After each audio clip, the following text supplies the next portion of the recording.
好多朋友喺大餐之後就會選擇第二日乜嘢都唔食，咁其實咁嘅一種飲食方式呢，對脾胃就真係好唔好啦。咁今日就教大家做一個瑤柱冬瓜粒湯，就好適合喺大餐之後想喺第二日食得清淡啲嘅朋友。材料我哋首先準備豬肉絲、乾冬菇，我已經提前用水浸泡20分鐘噶啦，浸好之後就切粒，然後係薑片，用嚟去腥嘅，準備2片就得噶啦。冬瓜去皮同埋去囊之後，亦都係切粒備用。瑤柱提前浸泡20到30分鐘，然後用手撕成絲。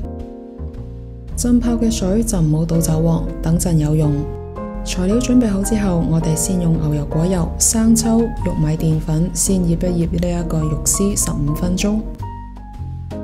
然後準備1500毫升嘅滾水，將薑片、冬菇、瑤柱同埋浸泡瑤柱嘅水倒入去滾水入邊，中細火煮10分鐘。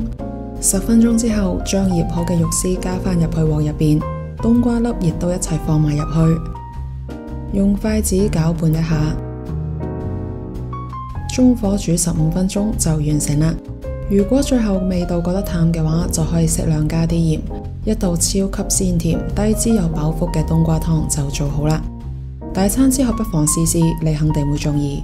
好啦，今日就到呢一度，我哋下期見。